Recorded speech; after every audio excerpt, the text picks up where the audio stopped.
Yohan Pasaribu dengan NIM 192102064 bersama dengan teman saya Muhammad Fadli Saputra dengan NIM 192102049. Kami akan menjelaskan hasil dari kelompok kami mata kuliah praktek kewirausahaan tentang makanan pinggir jalan yang kurang higienis. Makanan higienis. Makanan higienis merupakan makanan yang tidak mengandung zat berbahaya maupun kuman penyakit yang dapat mengganggu kesehatan tubuh. Berbagai hal dapat dilakukan untuk menjaga kebersihan makanan, seperti mencuci bahan makanan sebelum dimasak, memperhatikan tingkat kemakanan makanan, bahkan tanggal kadaluarsa makanan. Ada juga dapat melihat lebih lanjut kondisi kemasan, lingkungan produksi makanannya, hingga mencuci tangan sebelum makan. Dengan mengonsumsi makanan higienis, berarti sudah mencegah masuknya hal-hal buruk ke dalam tubuh. Problem statement. Makanan pinggir jalan disajikan dalam kondisi terbuka. Biasanya lebih tidak bersih karena terkena paparan debu atau kotoran. Bukan hanya terkena debu dan kotoran, serangga-serangga seperti lalat dan semut mungkin saja hinggap pada makanan yang terbuka. Selain itu, kebersihan alat masak, bagaimana cara penyajiannya, dan proses produksi makanan juga dapat berpengaruh pada higienitas makanan. Salah satu dampak buruk yang biasanya terjadi ketika mengonsumsi makanan yang tidak higienis adalah diare. Diare merupakan penyakit yang membuat orang memiliki cenderungan untuk buang air besar atau BAB lebih dari 3 kali dalam sehari dengan konsistensi feses lebih encer dari biasanya. Penyakit diare disebabkan oleh bakteri Escherichia coli yang menghasilkan racun. Dampak buruk mengonsumsi makanan yang tidak higienis. Yang pertama, keracunan makanan. Makanan yang terkontaminasi kuman atau racun dapat menyebabkan mual, muntah, hingga diare. Gejala ini akan terlihat beberapa waktu setelah mengonsumsi makanan terkontaminasi. Biasanya masalah keracunan makanan akan hilang dengan sendirinya. Tetapi ada pula kasus yang membahayakan dan membutuhkan penanganan lebih lanjut dari dokter. Yang kedua, Salmonellosis dan tifus. Salmonellosis merupakan penyakit yang timbul pada bagian usus akibat bakteri Salmonella.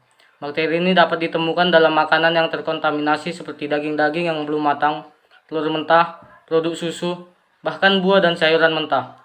Gejala seperti demam, mual, muntah, diare, sakit kepala, dan kram pada perut biasanya akan timbul 8-72 jam setelah bakteri masuk ke dalam tubuh. Yang ketiga, kanker. Tidak hanya kuman dan bakteri, zat-zat kimia yang dapat membahayakan tubuh juga menjadi salah satu indikasi ketidakbersihan makanan. Cara menjaga kebersihan makanan. Yang pertama, cuci tangan dengan sabun. Yang kedua, mencuci buah dan sayuran. Yang ketiga, pisahkan makanan yang mudah tercemar bakteri atau virus. Keempat, masak dengan suhu yang tepat. Dan yang kelima, simpan makanan dalam kulkas. Ide produk dari saya sendiri yaitu Yohan, yaitu membuat dan menjual kue, jus, salad sayur, seblak, salad buah, membuat blog resep makanan, membuat video resep makanan di YouTube, membuat dan menjual sup buah, dan ayam geprek.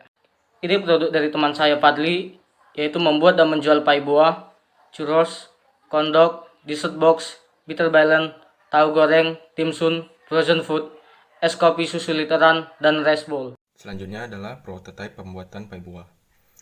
Proses pembuatan terbagi menjadi 3. Yang pertama adalah model awal, yang kedua bahan-bahan, yang ketiga cara pembuatan. Bagian pertama dari proses pembuatan yaitu model awal. Yang pertama, desain kemasan yang simpel. Kedua, berisi pai buah dengan topping beraneka ragam, dan ada juga yang berasa coklat. Bagian kedua dari proses pembuatan yaitu bahan-bahan.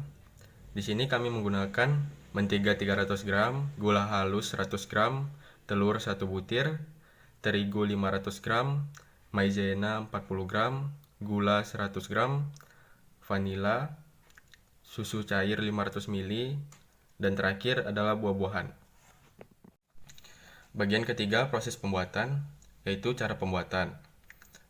Yang pertama, mixer mentega, gula halus, dan telur sampai tercampur rata, kemudian masukkan tepung terigu sedikit demi sedikit. Yang kedua, oleskan terlebih dahulu cetakan dengan mentega, kemudian cetak. Setelah dicetak, open selama 30 menit. Kemudian pembuatan fla, campurkan maizena, gula, vanila, susu cair, mentega, garam, tepung terigu, lalu masak dengan api kecil hingga mengental dan matang. Setelah itu, potong buah dan hias sesuai selera. Selanjutnya adalah desain produk. Produk kami memiliki dua rasa coklat dan rasa buah-buahan. Untuk contoh produk kami bisa dilihat di slide. Kesimpulan, pembuatan pai buah dengan cara di atas sangatlah mudah dan bahan yang digunakan pun mudah didapat. Pai buah dibuat dengan buah-buahan yang masih segar dan dibuat secara higienis dan juga memiliki gizi yang baik bagi kesehatan tubuh kita. Sekian presentasi dari kelompok kami. Mohon maaf jika ada kesalahan. Terima kasih. Assalamualaikum warahmatullahi wabarakatuh.